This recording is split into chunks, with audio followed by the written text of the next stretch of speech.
அஸ்ஸலாமு அலைக்கும் வரஹ்மத்துல்லாஹி வபரகாத்துஹு. தமிழக அரசியலில் சமகாலத்தில் ஏற்பட்டிருக்கக்கூடிய சில ஐயங்களுக்கு தெளிவு பெறுவதற்காக தேசிய தௌஹீத் கூட்டமைப்பினுடைய நிறுவனத் தலைவர் மார்க்க அறிஞர் சகோதரர் பிஜே அவர்களிடத்தில் இந்த நேர்காணலில் இப்பொழுது தெளிவு பெற இருக்கிறோம். இதில் முதல் விஷயமாக தமிழம் மதத்தை நிறுவியிருக்கக்கூடிய செந்தமிழன் சீமான் என்பவர் சமீப காலமாக இதற்கு முன்னால் பெரியார் ஆதரவு எடுத்தார்.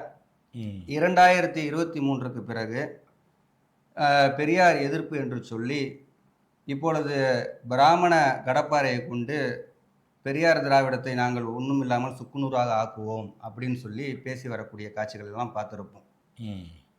கிட்டத்தட்ட பல ஆண்டு காலமாக நீங்கள் செந்தமிழன் சீமான் அவர்களுடைய இஸ்லாமிய விரோத போக்கையும் அதே மாதிரி இங்கே தமிழினத்துக்கு எதிராகவும் இருக்கக்கூடிய ஏராளமான விஷயங்களை ஆதாரத்தோடு நீங்கள் தெளிவுபடுத்திருக்கிறீங்க.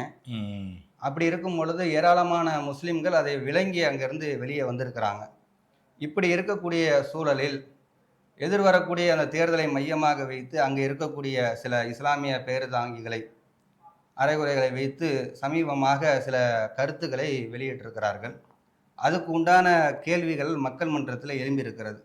அந்த கேள்விகளை இப்பொழுது கேட்டு தெளிவு பெறுவதற்காகத்தான் இந்த நேர்காணலை நம்ம ஏற்படுத்தி இருக்கிறோம். கேளுங்க. அதில் முதல் கேள்வியாக அவங்க என்ன சொல்கிறாங்கன்னு சொன்னால், கடவுளை கற்பித்தவன் முட்டாள், அதை பரப்பியவன் காட்டு மிராண்டி, அதை பின்பற்றக்கூடியவன் அயோக்கியன் என்று பெரியார் சொல்லியிருக்கிறார். ஆனால் அதில் பேசக்கூடிய ஒருவர் சொல்கிறார், எங்களுடைய நபிகள் நாயகம், முஸ்லீம் பேர்தாங்கிகளாக இருக்கக்கூடியவங்க சொல்கிறாங்க, எங்களுடைய நபிகள் நாயகம் அவர்கள் தான் கடவுளை கற்பித்தவர், அதற்கு எதிராகத்தான் பெரியார் இப்படி சொல்லியிருக்கிறார் அப்படின்னு சொல்லி ஒரு குற்றச்சாட்டை வச்சிருக்கிறாங்க. இதை நீங்கள் எப்படி பார்க்குறீங்க? அதாவது பெரியார் கடவுள் மறுப்பு கொள்கையில் இருந்தார் அப்படிங்கிற ஒரு விஷயம் இத்தனை ஆண்டு காலமாக மறைக்கப்பட்டு நேற்று தான் வெளிப்பட்ட விஷயம் கிடையாது. அவர் அந்த கொள்கையில் இருந்தார் என்பதை அவருடைய ஒவ்வொரு சிலைக்கும் அடியில் எழுதி வச்சுருக்கிறாங்க.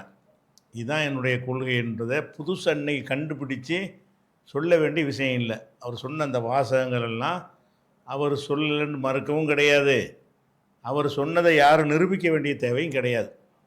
இப்போ இதை சொன்னார், இப்போ இதில் பல கேள்விகள் இருக்குது, எல்லாத்துக்கும் நம்ம பதில் சொல்கிறோம். அதில் உள்ள பல சந்தேகங்கள் இருக்கிறது, அது அனைத்தையுமே நம்ம தெளிவுபடுத்துவோம். முதலாவது, இதை பெரியார் சொன்னார்னு சொல்கிறாங்க இல்லையா, அவங்க இஸ்லாத்துக்கு எதிராக நபிகளை கொச்சப்படுத்திட்டார் என்ற மாதிரி ஒரு இஸ்லாத்தை பேணுவதற்கு தான் நாங்கள் இந்த நிலைப்பாட்டை எடுத்திருக்கிறோம் அப்படிங்கிறது தான் அந்த கேள்வி கேட்குறவங்களுடைய நோக்கம். இந்த நாம் தமிழருடைய ரசிகர்கள் நோக்கம் என்னென்னு கேட்டால், பெரியார் உங்கள் இஸ்லாத்தை இப்படிலாம் சொல்லிட்டாரு, உங்கள் நபி இப்படி சொல்லிட்டாரு, இஸ்லாத்தை காப்பாற்றுறதுக்கு தான் நாங்கள் பெரியாருக்கு எதிர்ப்பு நிலை எடுத்திருக்கிறோங்கிற ஒரு வேஷம் போடுறாங்க. இதில் பெரியார் சொன்ன விஷயத்தில் கடைசியாக நான் வர்றேன். இப்படி வேஷம் போடக்கூடிய இவர்கள் இஸ்லாத்துக்காகத்தான் இதை செய்கிறாங்கன்னு சொன்னால், இதை தாண்டி இஸ்லாத்துக்கு எதிரான பல காரியங்கள் செஞ்ச சீமானோட இருந்து கொண்டு சொல்லக்கூடாது. இதை யார் சொல்லலாம்னு கேட்டால், யாரோடையும் சேராமல் தனியாக சிந்திக்கக்கூடிய ஒருத்தனாக இருந்தால், ஏங்க நீங்கள் பெரியார் விஷயத்துக்கு நீங்கள் சப்போர்ட் பண்ணுறீங்க என்று கேட்கலாம். ஏன்னா அவர் கடவுள் இல்லைன்றார், நீங்கள் கடவுள் இருக்குங்கிறீங்க அப்படின்னு கேட்குற உரிமை யாருக்கு வரும் என்று கேட்டால், அந்த நிலையில் அவர் யாரையும் கடவுளை ஆக்காமல் அந்த மாதிரி இருந்தால்தான் சாத்தியப்படும், கேள்வி கேட்க முடியும். இதை சொல்லக்கூடிய நாம் தமிழர்காரங்களாம் என்ன செய்கிறாங்கன்னு கேட்டால், முகமது நபி அரபு நாட்டுக்காரர், அவரையே நாங்கள் ஏற்றுக்கிறேன்னு, அது அரபிய மதம், அதில் நீங்கள் மாறி வந்துருங்க, குரான்லாம் ஒன்றுமே கிடையாது, குரான் சமத்துவத்தை போதிக்கலை, பச்சை டிக்ளராக பெரியார் சொன்னதுக்கு நீங்கள் அர்த்தம் தான் கொடுக்குறீங்க. ஏன்னா முகமது நபின்னு அவர் சொல்லவே இல்லை, நீங்கள் அதில் வருதுன்னு சொல்கிறீங்க. ஆனால் இவன் என்ன சொல்லியிருக்கிறான் சீமா, முகமது நபி கொண்டு வந்த வேத குரானில் ஒன்றுமே இல்லை, நான் நிரூபித்து காட்ட தயார், எங்களுக்கு வேதம் திருக்குறள் தான் அப்படின்னு சொல்லி பகிரங்கமாக சொல்லி குரானை பற்றி விவாதிக்க தயாரான்னு ஒருத்தன் கேட்டானே, அவனுக்கு பக்கத்தில் உட்கார்ந்து இதனை பேசலாமா? வருது பகவத்கீதை கொண்டா, குரானை கொண்டா, பைபிளை கொண்டா, புத்த மத நூல்களை கொண்டா, சைன மதத்தை கொண்டா, உலகத்திற்கு எல்லா மத மார்க்க நூல்கள் வேத நூலையும் கொண்டா, நான் ஏன் வேதத்தை கொண்டாரு? திருக்குறளை ஒவ்வொன்னா படி, நான் படிக்கிறேன். என் பாட்டன் சொன்னதை விட நீ மனித வாழ்க்கைக்கு உயர்ந்த நெறியை சொல்லிட்டுன்னு அந்த இடத்துல திருக்குறளை தீ வச்சு கொளுத்திட்டு நீ உன்னுடைய வேதத்தை பின்பற்றி உன் மதத்துல வந்துடும். இல்ல அதெல்லாம் தாண்டி என் பாட்டன் சொல்லியிருந்தா எல்லா பேரும் அதை கொளுத்திட்டு ஏன் பின்னாடி வா. யாராவது ஒருவர் இத்தனை ஆயிரக்கணக்கான மக்கள் முன்னாடி சொல்றேன் தயார்னா நான் நாளைக்கு தயார். அப்போ இஸ்லாமிய பற்று பொங்கி எழுந்தா அதை விட்டு வெளியே வந்து பேசு. இவனை இஸ்லாத்துக்கு பயங்கர எதிரின்னு ஏன் உணர முடியல உனக்கு? பகிரங்கமானு டிக்ளேர் பண்ணுறான். அப்போ எல்லாரும் மதம் மாதிரி திரும்பி வாங்கன்னு சொல்கிறானே. கட்சி ஆரம்பித்தவன் வீரத்தமிழர் முன்னணின்ற ஒரு தனியாக உள் அமைப்பு உண்டாக்கி கொண்டு அதில் வந்து முருகனை வழிபடுவது காவடி எடுக்கிறதுங்கிறதுக்காக வேண்டி ஒரு உள்ளமைப்பு உண்டாக்கி அதில் வந்து இந்த விவரங்கட்டவங்களெல்லாம் உள்ளே சேர்த்து விட்டு அவனுளையெல்லாம் வந்து சாமி கும்பிட வைத்து ஹுமாயூன் கபீர் போன்றவர்கள்லாம் காவடி எடுக்க வைத்து இயற்கை எங்கள் வழிபாடு, மூத்தோர் எங்கள் தெய்வங்கள், தமிழே எங்கள் மொழியாகும், தமிழர் எங்கள் குடியாகும், குரலே எங்கள் நெறியாகும், தமிழம் எங்கள் வழியாகும், நாம் தமிழர். இதை செஞ்சான. அப்போ இஸ்லாத்துக்கு எதிராக டிக்ளேர் பண்ணுறானா இல்லையா? பகிரங்கமாக டிக்ளேர் பண்ணி ஒருத்தன் இருக்கிறான், அவனோட உட்கார்ந்து கொண்டு நீங்கள் பெரியாரை கேள்வி கேட்கலாமா? பெரியாரே இஸ்லாத்தை தான் சொன்னாரா இல்லையா? ரெண்டாவது விஷயம், பெரியார் அப்படியே சொல்லியிருந்தாலும் அதை தாண்டி ஒருத்தன் சொல்லியிருக்கிறான், அவனோட நீ இருக்கிற, அவனுடைய சார்பாக நீ பேசுகிறாய். அப்போ இஸ்லாமுடைய பற்று பொங்கி எழுந்துச்சின்னு சொன்னால் இவனை வெறுத்துட்டு நீ பெரியாரே வெறு. முதல்ல இவனை வெறுக்கணும். சாதாரண ஆள் கிடையாது. ஏன்னு கேட்டால் ஒரு ஆவணம்னு எழுதுகிறான், அது வந்து யாருக்கும் கொடுக்கறது இல்லை, நமக்குள்ளே வச்சுக்கிறதுங்கிறான். நமக்குள்ளண்டா யார் அது? அதில் உள்ள அந்த காவிகளுக்குள்ள சீமானோட இருக்கக்கூடிய தலைவர்கள்லாம் காவிகள் தான், அவங்களுக்குள்ளே வைத்து கொள்ளணும் அப்படின்னு சொல்லிவிட்டு முஸ்லீமை சந்தேகமாக பாருங்கள் அப்படின்னு சொல்கிறான். பேரை மாற்றணும், வழிபாட்டை மாற்றணும்னு பகிரங்கமாக எழுதி வச்சிருக்கிறான். அதே மாதிரி ஐயனார் திருவிழா, அந்த திருவிழாவெல்லாம் முஸ்லீம்களாக இருந்தாலும் கொண்டாடணும், இந்த நாம் தமிழில் இருப்பதாக இருந்தால் அந்த விழாவெல்லாம் கொண்டாட வேண்டும் என்று பகிரங்கமாக எழுதியிருக்கிறான்.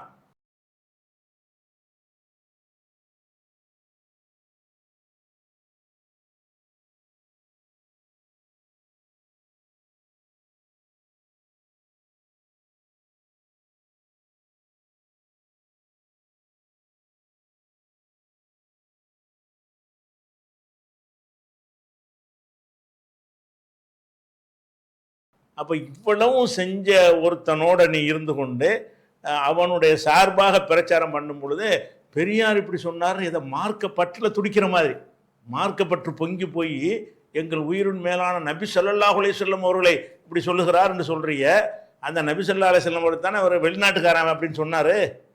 அவர் வெளிநாட்டுக்காரர், அவரும் எங்கே தலைவராக இருக்க முடியும்? இந்த நாட்டுக்கு அவர் எப்படி தலைவர் ஆவார் அப்படின்னு சொல்லி அமீர் சொன்னதுக்கு பதில் சொல்கிறேங்கிற பேரில் அதை சொன்னார. அப்போ உனக்கு கோவம் ஏன் பொங்கி வரல? நபிகள் நாயகத்தை வெளிநாட்டுக்காரர் அவரையும் ஏற்றுக்கணும்னு சொல்லும் பொழுது உனக்கு கோவம் வர காணாம்.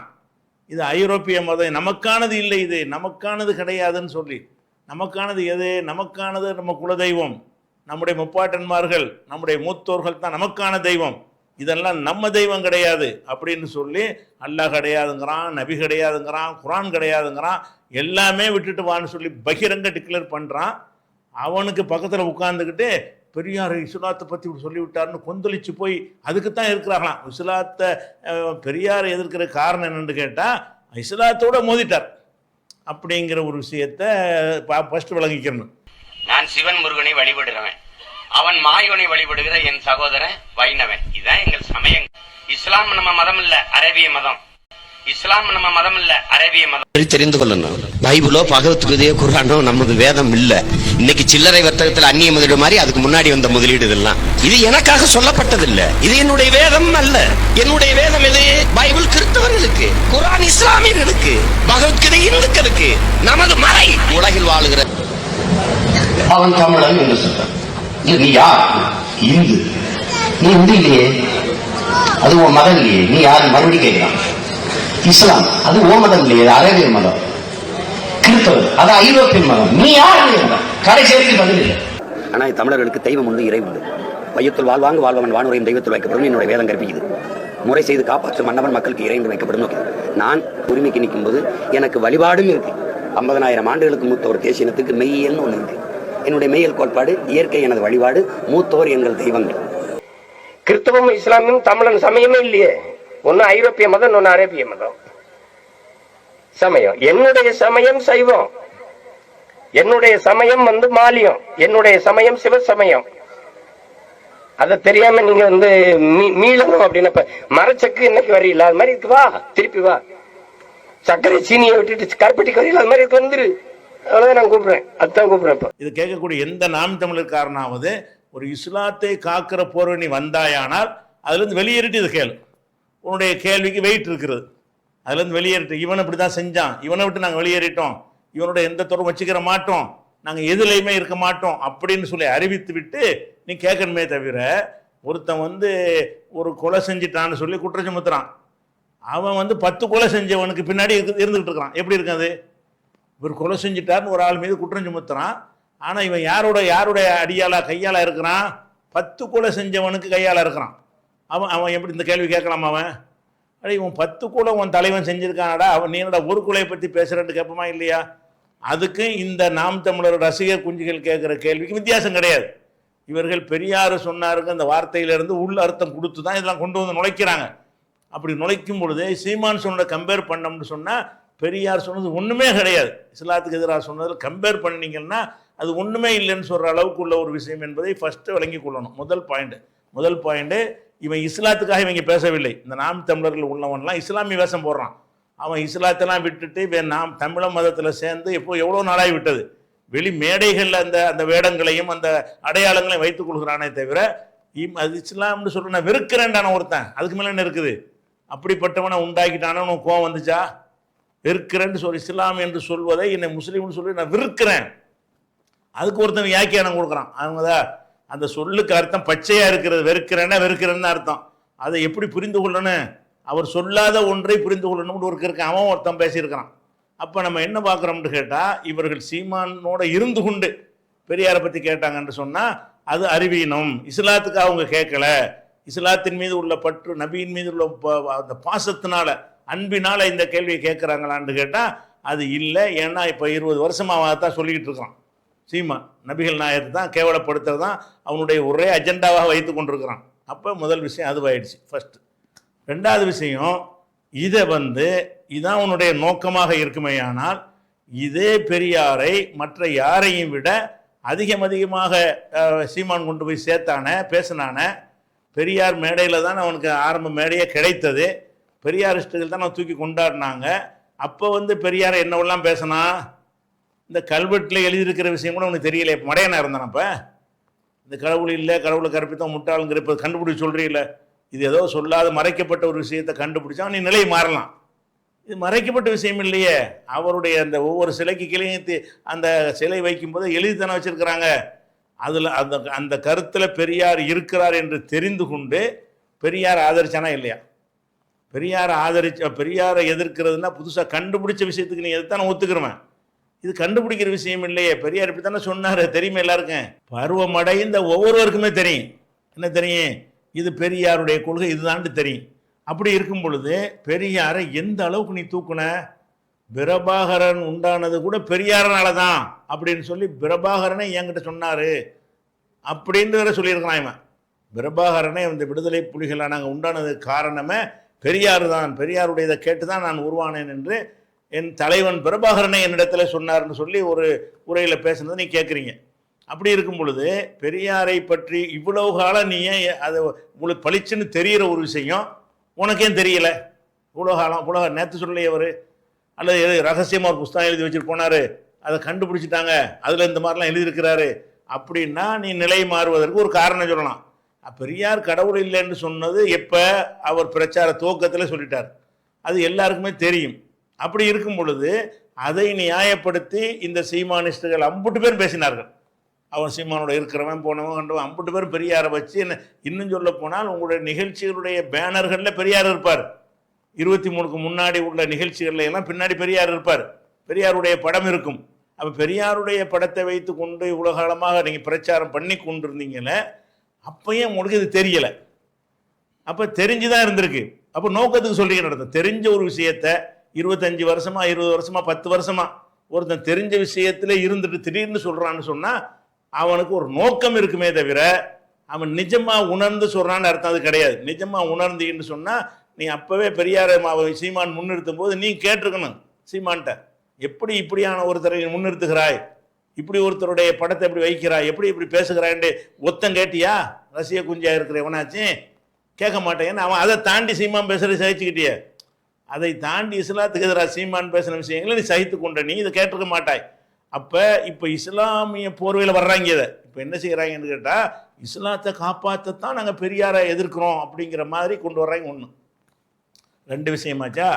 அடுத்து என்னென்னு கேட்டால், பெரியார் கடவுள் இல்லைன்றாரு, கடவுளை கற்பித்தவன் முட்டாள்ன்றாரு, கடவுளை வணங்குறவன் காட்டுமிராண்டின்னு சொன்னார். கடவுளை கற்பித்தவன் முட்டாள்னு சொன்னார்ல, அயோக்கியன்னு சொன்னார்ல, அதையும் சொல்றாங்க. அதாவது கடவுள் இல்லை என்று சொன்ன பெரியாரை முஸ்லீம்கள் ஆதரிக்கலாமான்னு சொல்லி கேள்வி அதையும் முன் வைக்கிறாங்க. முஸ்லீம்கள் ஆதரிக்கலாமான்னு கேட்குறாங்க. அப்போ முஸ்லீம்களை பொறுத்த வரைக்கும் முஸ்லீம்களுடைய கொள்கை என்ன? அல்லாஹ்வை தவிர வணக்கத்துக்குரியவன் யாரும் இல்லை. இது நம்முடைய கொள்கை. இந்த கொள்கையில் இருக்கிற முஸ்லீம் யாரையும் ஆதரிக்க முடியாது. நீங்கள் பெரியாரை மட்டும் இல்லை, பல தெய்வம் வணங்குறாங்க, அவங்கள ஆதரிக்கலாமா? அப்போ அல்லாஹ்வை தவிர யாரும் இல்லைன்னு சொல்லக்கூடிய ஒரு இஸ்லாமிய கொள்கையாக இருக்கும்பொழுது, திமுகவாக இருந்தாலும் அண்ணா திமுகவாக இருந்தாலும் காங்கிரஸாக இருந்தாலும் அதில் உள்ளவர்கள்லாம் பல தெய்வங்களை வணங்கக்கூடியவர்களாக இருக்கிறாங்க. சிலை வழிபாடுகள் செய்கிறாங்க, சிலை வைக்கிறாங்க எல்லாருக்குமே. இதுகளையே இஸ்லாம் எதிர்க்கிறது. பெரியாரோட மட்டுமல்ல, யாரோடையும் நீங்கள் கொள்கை ரீதியாக இணங்கி போக முடியாது. கொள்கை ரீதியாக இணங்கி போகிறதா இருந்தால் இஸ்லாத்தில் எவனோட இணங்க முடியாது. இன்னொரு மதத்தோடு கூட இணங்கி போக முடியுமா? ஒரு மதத்தில் பல தெய்வம் வச்சுருப்பாங்க, கடவுளுக்கு மகன்னு சொல்லுவாங்க, அவங்க கொள்கை வேறு நம்ம கொள்கை வேறு, நம்ம இணங்கி போக முடியுமா? அப்போ கொள்கையில் இணங்கி போக முடியுமா என்பது தனி கேள்வி. கொள்கையை தான் அவர் கொள்கை அவருக்கு, என் கொள்கை எனக்கு என்று சொல்லிவிட்டு நமக்கு உடன்பாடான விஷயங்களில் இணங்கி போகலாமாங்கிறது ரெண்டாவது கேள்வி. முதல் கேள்வி, பெரியாருடைய கொள்கையில் இணங்கி போக முடியுமான்னா யாருடைய கொள்கை இணங்க முடியாது.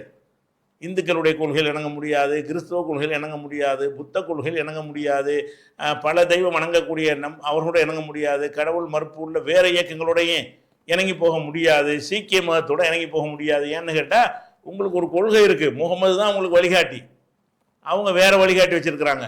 அல்லாஹ் மட்டும்தான் உங்களுக்கு கடவுள், அவங்க வேறு கடவுள் வைத்திருக்கிறாங்க. வேறு கடவுள் வச்சாலும் சரி, கடவுளை இல்லைன்றாலும் சரி.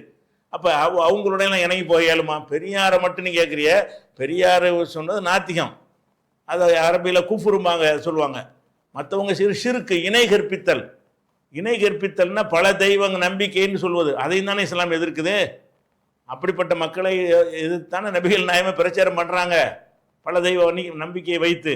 அப்படி இருக்கக்கூடிய நேரத்தில் பெரியாரோட இணங்கி போக முடியுமானா கண்டிப்பாக இணங்கி போக முடியாது, இணங்கி போக மாட்டோம். அவருடைய கடவுள் மறுப்பு கொள்கையை நாங்கள் ஏற்றுக்கொள்ள மாட்டோம். ஃபஸ்ட்டு விளங்கிக்கிறணும். இணங்கி போக இயலுமான்னு கேட்டீர்களே, ஆனால் இயலாது. அதே நேரத்தில் நம்ம வாழுகிற உலகத்தில் அந்த கொள்கை இல்லாத பல விஷயங்கள், உங்களுக்கு எங்களுக்குமான பிரச்சனை வரும். உன்னை என்னையும் சேர்த்து ஒருத்தர் அடிக்க வர்றான், உன் கொள்கை வேற என் கொள்கை வேற இருக்கலாம், நம்ம ரெண்டு பேரும் தான் அடிக்க வர்றான்னா சேர்ந்துக்கிறோமா இல்லையா? எதுக்காக சேர்றோம்? கொள்கை விட்டோன்னு அர்த்தம் கிடையாது. அவன் அடிக்க வர்றான், நம்ம ரெண்டு பேரும் சேர்ந்து அவனை திருப்பி அடிக்கலாம், தனியாக எனக்கு அடிக்க முடியாது அப்படின்னு இருக்குமையானால், யாருடன் வேண்டுமானாலும் அந்த கொள்கையை விட்டு விடாமல், கொள்கையை நீர்த்து போக செய்யாமல் நம்ம இணக்கமாக இருந்து கொள்ளலாம், அவங்களோட ஒரு ஆதரவு நிலைப்பாட்டை எடுக்கலாம். அப்படிங்கிறது தான் ஒரு பொதுவான புத்தி. அப்படி செஞ்சதுனால கொள்கை விட்டு மாற்றாங்கன்னு வராது. அப்படித்தான் இந்த 50 வருஷம் 60 வருஷமாக இந்தியாவில் உள்ள முஸ்லீம்களுடைய நிலைப்பாடு இருந்து கொண்டும் இருக்கிறது. ஒரு கட்சியில் போய் ஆதரவு கொடுத்தோம்னா அவங்க இஸ்லாத்திட்ட வெளியே போயிட மாட்டாங்க, பள்ளிவாசலுக்கு போய் நிப்பாட்டிட மாட்டாங்க. சில விஷயங்களில் சில தப்புகள் செஞ்சாலும் பேசிக்கான விஷயத்தை விட்டு கொடுக்காம தான் யாரோடையுமே இருக்கிறாங்க. அப்போ பெரியாரை நீங்கள் ஆதரிக்கலாமான்னு கேட்டால், பெரியாரை எதில் ஆதரித்தோம்?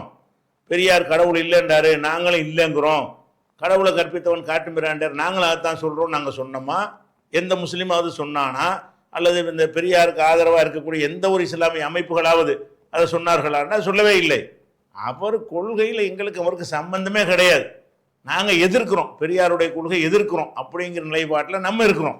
அது ஃபஸ்ட் விஷயம். அதனால் பெரியாரை நீங்கள் எப்படி நீங்கள் ஏற்றுக்கொள்ள முடியும், ஆதரிக்க முடியும்னு கேட்குறது ஒரு அறிவீனம்.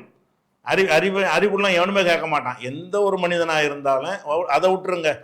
ஒவ்வொரு மனிதனுமே இன்னொரு மனிதனோட இணங்கியே போக முடியாதுங்க. ஏன்னா இவன் எனக்கு நிற்பான், உனக்கு நிற்பான். சில நன்மையை கருதி சில விட்டு கொடுத்து போய் சேர்ந்துக்கிறோமா இல்லையா? ஒரு தெருவோடு சேர்ந்துக்கிறோம், ஒரு ஊரோட சேர்ந்துக்கிறோம், ஒரு சமுதாயத்தில் சேர்ந்துக்கிறோம் என்று சொன்னால் அப்படித்தான் வாழ முடியும். இந்த உலகம் அப்படி தான் படைக்கப்பட்டிருக்கிறது. தனித்து நின்ற எல்லாத்தையும் பார்க்குற மாதிரி படைக்கப்படவில்லை. அந்த அடிப்படையில் பெரியாருடைய விஷயத்தை நாங்கள் ரெண்டாக பிரிக்கிறோம். கொள்கை என்று வைத்துக்கொண்டால் அவருடைய கொள்கைக்கு நாங்கள் எதிரி, அதை மாற்று கருத்து கிடையாது, அதை நாங்கள் ஏற்றுக்கொள்ளவே இல்லை. அதே நேரத்தில் வந்து கொள்கையை தவிர்த்து விட்டு நமக்கு இணக்கமாக இருக்கக்கூடியவர்கள் அல்லாமல் இப்படி குரானில் பிரித்து காட்டுறானே இல்லையா? நபிகள் நாயகம் காலத்தில் வந்து யூதர்களும் இருந்தார்கள், கிறிஸ்தவர்களும் இருந்தார்கள்.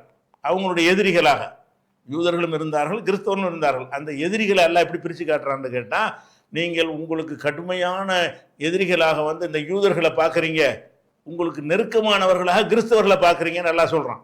ரெண்டுமே இஸ்லாமிய அடிப்படையில் தப்பான கொள்கை தான். ஆனாலும் அங்கே உள்ள கிறிஸ்தவர்கள் வந்து நபிகள் நாயகத்தோட நல்ல இணக்கமாக போக்கை வைத்திருந்தார்கள். யூதர்கள் வந்து கொல்லணும், அடிக்கணும், அந்த மாதிரியான ஒரு எதிர்ப்பு மனநிலையில் இருந்தார்கள். அவர்களை ரெண்டாக பிரித்து என்ன செய்கிறான்டா, குரான்ல எல்லாம் வந்து நமக்கு அந்த வழிகாட்டுதல் தந்திருக்கிறான். அப்போ நம்ம முஸ்லீம் அல்லாத மக்களாக இருந்தாலும் அதில் வந்து எல்லாரும் ஒரு தரத்தில் நீங்கள் வச்சு பார்க்க முடியாது. ஆர்எஸ்எஸ்காரனையும் திமுக ஒன்றா பார்க்க முடியுமா?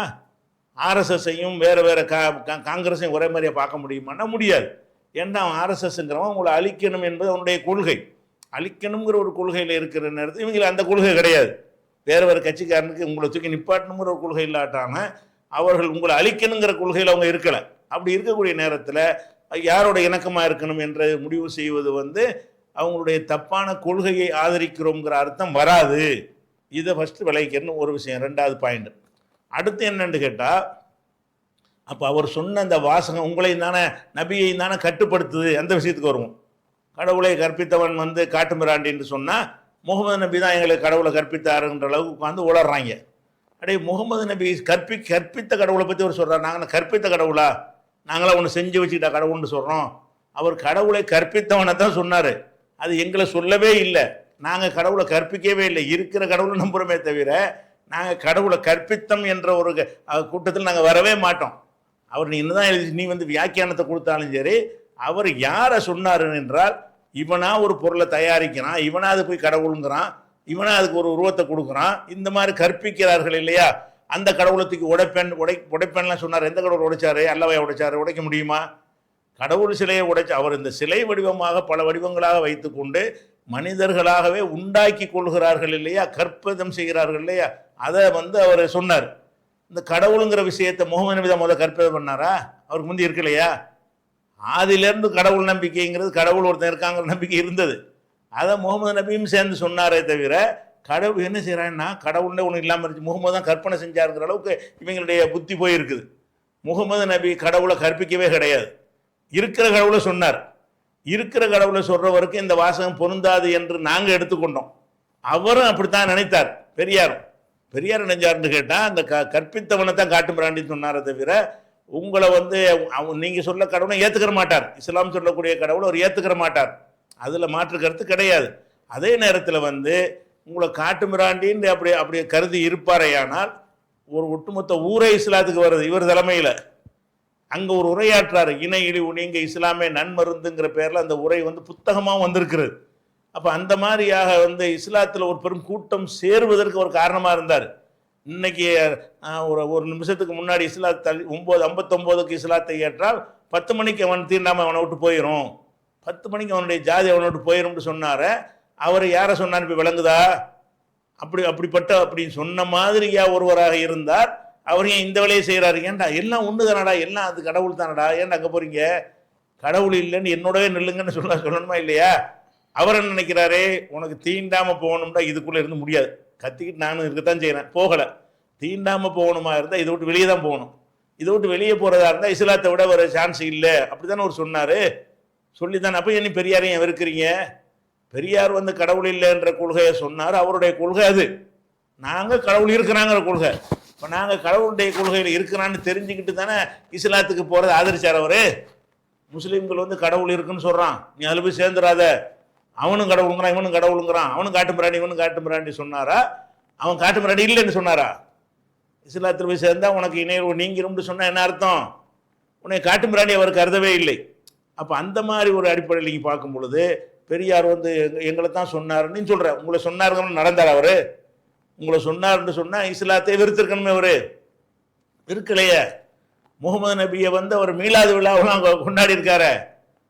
காட்டு மிராண்டி கொண்டாடுவாங்களா யாராவது? முகமது நபியை தான் சொன்னாருன்னா அவர் சொன்னதுடைய அர்த்தம் எங்களுக்கு விளங்குச்சு. அந்த காலத்தை அவர் சொன்னக்கூடிய காலத்தில் முஸ்லீம்களாக எங்களுக்கும் விளங்குச்சு, அவருக்கும் விளங்குச்சு.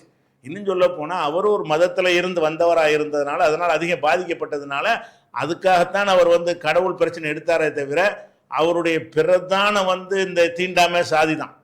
அதை சாதிக்கு ஆதாரமாக வந்து கடவுளை கொண்டு நிப்பாட்டுற காரணத்தினால தான் அவர் சொன்னார். அந்த அடிப்படை நீங்கள் பார்த்தீங்கன்னு சொன்னால் இஸ்லாம் அதை ஒழிக்கிறதையும் பார்க்குறாரு. இவங்க எந்த இதில் சாதி இல்லை, நம்ம சாதிக்கு தானே மட்டும் போராடுறோம் அப்படின்னு சொல்லி செஞ்சுருக்கும் போது இதை சொல்லி என்ன செய்கிறாங்கன்னா இஸ்லாமியர்களுக்கும் அந்த பெரியாரிஸ்டுகளுக்கும் பெரியாரியவாதிகளுக்கும் ஒரு வெறுப்பை உண்டாக்குறதுக்காக வேண்டி, அதன் மூலமாக ஓட்டு பொறுக்கலாங்கிறதுக்காக வேண்டி கேவலமான வேலையில் இந்த சீமான் கூட்டம் வந்து இறங்கி இருக்கிறது. இது ஒரு விஷயமாச்சா. அடுத்து வந்து இன்னொரு விஷயம் இருக்குது. இப்போ வந்து நாம் லா இலாஹ இல்லல்லான்னு சொல்கிறோம், வணக்கத்துக்குரியவன் அல்லாஹ்வை தவிர யாரும் இல்லைன்னு. நம்ம சொன்னதும் அவங்களுக்கு எதிரான தானே இருக்குது. அவர் நமக்கு சொன்னார்னு சொன்னால் நம்ம சொன்னது அவங்களுக்கு எதிராக இருக்குது. அதுக்கு என்ன செய்றீங்க? இஸ்லாம் சொன்னது வந்து அவனுக்கு எதிர் தானே. நம்ம இதெல்லாம் கடவுள் இல்லைங்கிறான், வணக்கத்துக்குரிய ஒருத்தன் இருக்காங்கிறான். பெரியாருக்கு நீங்கள் எதிர் கவுண்டர் களிமா கொடுக்குத. பெரியார் சொன்ன கொள்கைக்கு மறுப்பு வந்து நம்ம இஸ்லாமிய இஸ்லாத்தை ஒருவன் எதை சொல்லி ஏற்றுக்கொள்வானோ, எதை சொல்லி ஏற்றுக்கொள்வானோ அந்த களிமாவில் இருக்குது. என்ன இருக்குது?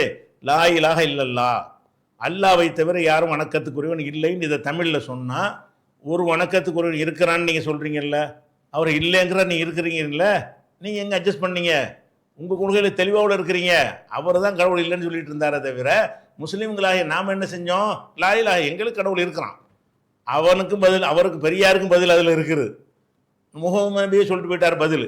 அதே மாதிரி வந்து பல தெய்வங்களை வணங்குறாங்க, அவங்களுக்கும் பதில் இருக்கிறது. இல்லை, அல்லாஹ் தவிர யாரும் கடவுள் கிடையாது, இது கடவுள் இது கடவுள் இல்லை அப்படின்னு சொல்லி அந்த கொள்கை இருக்கத்தான் இந்த கொள்கை வந்து அனைத்தையும் நிராகரிக்கத்தான் செய்கிறது. ஆனாலும் இணக்கமாக நாங்கள் இருக்கிறோம். நிராகரிக்க செஞ்சாலும் கொள்கை உங்கள் கொள்கை, அது உங்கள் நம்பிக்கை அப்படி வச்சுக்கிறோங்க, எங்கள் நம்பிக்கை நாங்கள் இப்படி வச்சுக்கிறோம் அப்படின்னு வைத்துக்கொண்டு அது சார்ந்தது அல்லாத வேறு விஷயங்கள் உலகத்தில் இருக்கிறது. அந்த விஷயங்களில் உங்களுக்கு எங்களுக்கும் உள்ள ஒரு பொதுவான ஒரு இணக்கம் ஏற்பட முடியும் என்றால் அது இணங்கி கொள்ள வேண்டியதானே. நம்மளும் இன்னொருத்தனும் சேர்ந்து ஒன்றாக இணங்கி போகிறதுக்கு ஒரு பாதை இருக்குமானால் அதில் மாத்திரம் பயணிப்பதில் என்ன பிரச்சனை இருக்குது? அதனால தானே பெரியாரை அதை ஆதரிச்சா. இன்னும் சொல்ல போனால் இந்த பெரியாருடைய கொள்கையில் வந்து உள்ள சகோதரர்கள் வந்து கடவுள் இருக்கிறாராங்கிறதுக்கு விவாதம் பண்ண தயாரான்னு நம்மள்கிட்ட கேட்டாங்க. அதையும் கேட்குறாங்க. அது நானே சொல்லிடுறேன். விவாதம் பண்ணீங்களே சொன்னீங்களேன்னு கேட்குறாங்களா? அதுவே எதை காட்டுது? நாங்கள் ஏற்றுக்கலன்னு காட்டுதுல. நாங்கள் கொள்கை ரீதியாக அவங்கள ஏற்றுக்கொண்டவர்களாக இருந்தால் நமக்குள்ள என்னதுக்கு விவாதம்னு சீமான் பம்மி ஓட்டினார்ல, நாங்கள் கூப்பிடும் போது மாட்டேன்டார்ல, பேப்பர் வரைக்கும் எழுதி வீட்டுக்கு போய் கடிதம் கொடுத்தப்போ கூட அதை ஏற்றுக்கிற மாட்டேன்டார்ல. அப்படி ஓடணுமா? அவர்கள் எங்களை வந்து நீங்கள் கடவுள் இருக்க சொல்கிறத நாங்கள் ஒத்துக்கிறலன்னு விவாத அழைப்பு கொடுக்குறாங்க. இஸ்லாத்தில் மூட நம்பிக்கை இருக்குன்னு கொடுக்குறாங்க. நாங்கள் என்ன செஞ்சோம்னா அதுக்கு விவாதம் பண்ணோம். எப்படி இஸ்லாத்தில் மூட நம்பிக்கை இருக்குதா, உங்கள் இப்போ நாத்திகர்கள்ட்ட மூட நம்பிக்கை இருக்குதா, நீ இஸ்லாம் மூட நம்பிக்கைலாம் நீ எடுத்து சொல்லு, உன் மூட நம்பிக்கைலாம் நான் எடுத்து சொல்கிறேன் அப்படின்னு சொல்லி அவர்களோட நாங்கள் என்ன கடவுள் இருக்கிறாரா இல்லையா என்ற தலைப்பிலையும் விவாதம் பண்ணியிருக்கிறோம். குர்ஆன் இறைவனுடைய வேதமா இல்லையா என்ற தலைப்பிலையும் நாத்திகரோட விவாதம் பண்ணியிருக்கிறோம்.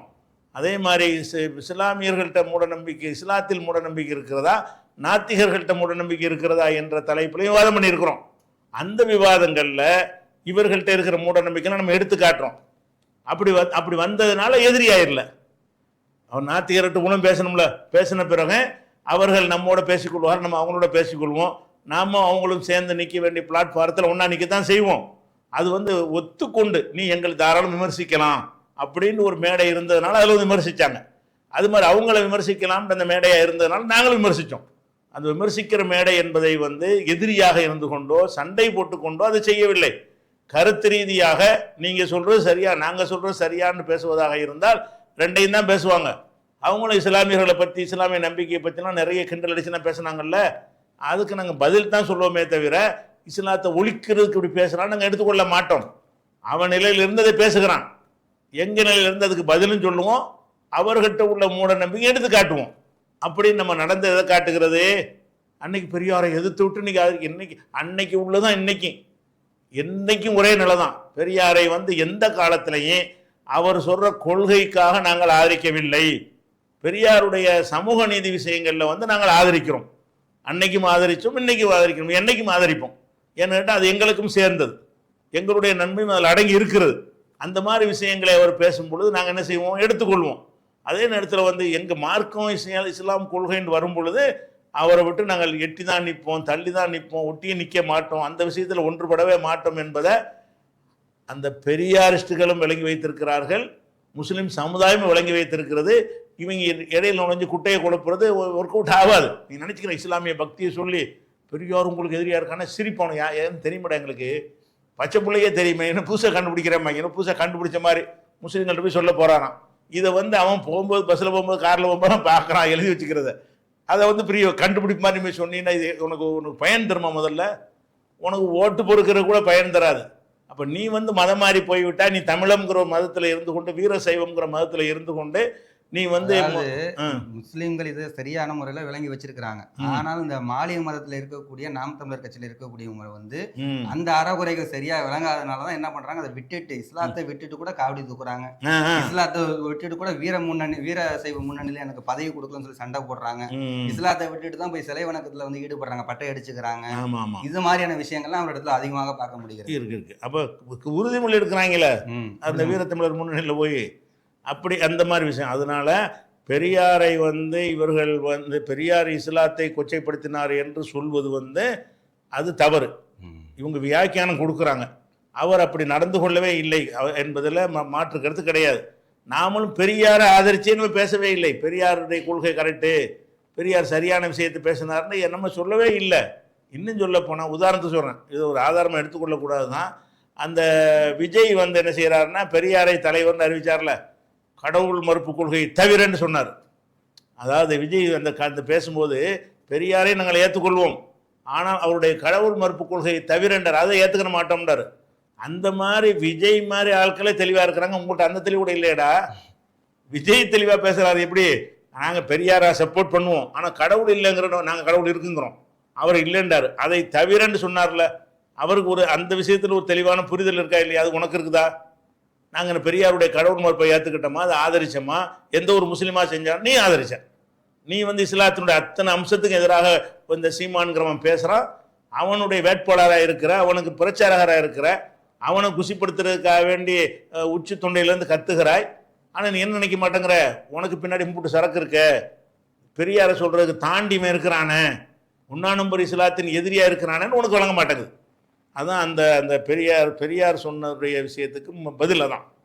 அதே மாதிரி அவங்க ரொம்ப கத்தி ஒரு அருவறுக்கத்தக்க முறையில பெரியாருடைய அறிவினத்திற்கு ஒரு ஆதாரமா என்ன வைக்கிறாங்கன்னு சொல்லி சொன்னா, கர்ப்பப்பையை அறுத்து வீச சொன்னாரு, சரி அது சரியா, இதுதான் அவருடைய அறிவினுடைய லட்சணம் அப்படிங்கிற மாதிரி ஒரு குற்றச்சாட்டை வைக்கிறாங்க. இதை எப்படி பாக்குறீங்க? அதாவது